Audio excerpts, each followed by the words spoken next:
Schaffner? Yes. Cavanagh? Yes. Torres? Yes. Snyder? Yes. Gaddis? Palin? Yes. Godinez? Yes. Rogan? Yes.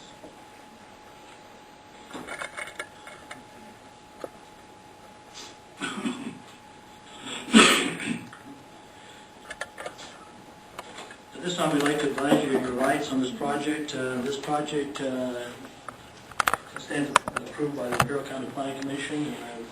10 days in which this decision could be appealed to any member of the public or the applicant themselves. That appeal would be made through the Planning Development Services. That appeal would be to the Imperial County Board of Supervisors.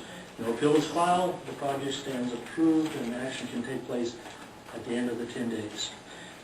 Item number 5, Mr. Chairman, I believe that project is also being processed by Ms. Havens. It was a project regarding a public hearing for conditional use permit number 0011 submitted by Bureau of Land Management, proposing to drill a new water well, provide water for lined sewage lagoons during peak usage months at the LTVA season. The additional water approximately 4 feet will dilute the RV septic discharge and the lagoons to reduce the nuisance smells. The BLM has asked that this project be continued. So it's the, without representation here, probably the best in the case of this project. That would be staff's recommendation at this time for your consideration. If you do continue this project, it would be June 25th, and it'd be in these board chambers. Yeah, I would entertain a motion on the continuance of the project. So moved. Okay, it's been moved and second for approval. Before we call the roll, I'd like to ask, is there anyone in the public that would like to speak on this item? Okay, if not, call the roll, please. Schaffner? Yes. Cavanagh? Yes. Torres? Yes. Snyder? Yes. Gaddis? Palin? Yes. Godinez? Yes. Rogan? Yes. Commissioners, please pass your packet down to them. I will recycle those. This time, Mr. Chairman, do you have any, do you or the public have any reports or comments you'd like to make? Yes, I do. I've got a concern that I would like to run past the rest of the commission and get your opinion on this. And if you agree with me, I'd like to give direction to staff to work on something here. We're getting more and more of these abatement projects, cleanups. And the problem I have with them is that they're making them remove all concrete slabs. In reality, if they remove the concrete slab and you approved it as being clean, the next morning you can go out there and stake it and you can pour another slab identical with no permit, and you're right back where you started. That's ludicrous. I think we need to give staff direction to see if they can come up with some rules where we can leave the slab behind without curbs, without bolts sticking up, without stairs, without basements, because I don't believe it's a hazard. I can't see anything in the world can go wrong with leaving a slab.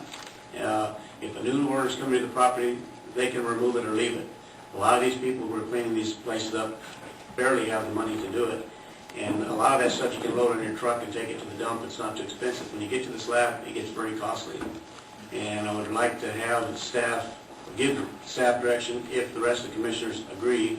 I know we can't vote on it today, to see what we can come up with, what sort of plan we can come up to allow some of these slabs to be left behind. Of course, they would never be used for a building again. We understand that.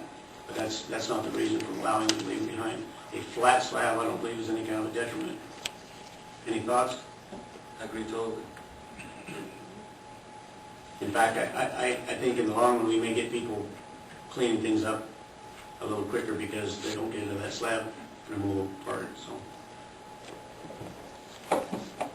if you could come up with something on that, just give us maybe see what we could come up with. Staff will look into it. We'll also work with the building official who is, of course, the director of the department, because of other reasons that may be in the building code law, the building division managers. If there's no problem per se, we'll bring back a report, and then from that, then you can consider whether or not it can be done or not. Okay. We have another public comment. Yeah, I got the wrong agenda. I got it. State your name for us. Earlier. Okay. But anyway, you asked for public comments, or was that on a specific item? Anyway, I do have some public comment. I went to the environmental committee meeting the other day, and they have a biomass program under a conditional use permit which covers, I guess, around 1,000 acres, maybe 800 or whatever, under a conditional use permit.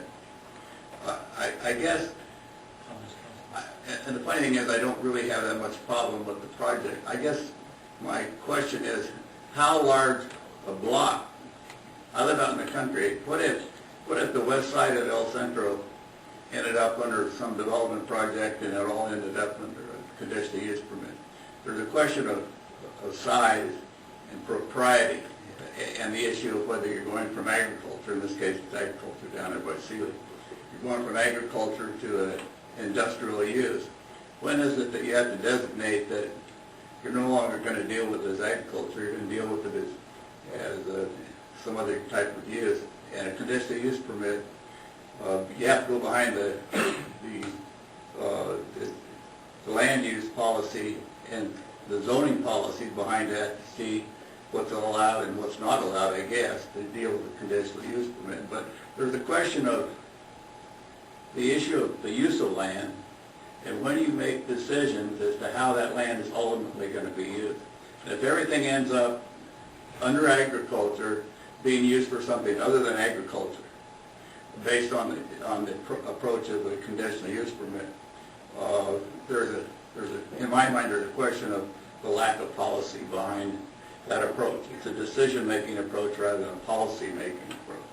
And it's a pretty heavy issue that I'm laying on you, but I can see with what's coming up and some of the developments that are out there that this is going to be a reoccurring problem. And I just want, and it's not so much for you, but for staff, to consider the implication of dealing with everything under a conditional use permit. Because somewhere along the line, to me, it has to be translated to land use and the land use element, and not just the fact you got agriculture, you're going to create conditional use permits on agriculture. Thank you. Thank you. Any other comments from the public? Mr. Chairman, I would like to make just a small point here, and again, it's just a little housekeeping here, but just my ear may have not heard it correct, but the motion made on the last item, I believe it was the last item, item number 4, we may have misstated the correct number as far as the motion, and I could have heard that wrong, but it was supposed to be lot merger number 00099 was supposed to be the number, and I thought I heard an 8. But if that's the case, if we could just correct that. Let me put my glasses on and check this out. You're absolutely right. If I said 99, that was incorrect. The lot merger is 00098. Yeah, it's the other way around. Well, you have a 98, not on my paper. Yeah, actually, it says there's 2 lot mergers. One's 98 and one's 99. It would be item number 4. Yes, item number 4. Well, that's 99. But look at 98, Harold. So You refer to them at different numbers at different times, I noticed. Or like item number 4, item number 5. Make a motion to be 98 and 99. No, 98 and 99 put together. So that's what we're merging. And the correct number is, Mr. Bennett? 99. Thank you very much for your comments. Hey, and just for the record, was there any commissioner who had a problem with that? No? I don't. Good. Thank you. And with that said, I agree with what Rudy's saying. Also, if you're going to provide these hidden costs for some of these people to pay, you also need to consider that in the application. The attorney said that he was trying to, maybe the county should be able to. Yeah, let me just kind of clarify that. Irregardless of the code section that he was using, the end was going to be the same. And what it comes down to is that to date, we have not been able to bring about compliance with the cleanup of lots of, you've seen them in various communities. For one, people don't have money or people don't have a means to do it at a particular time.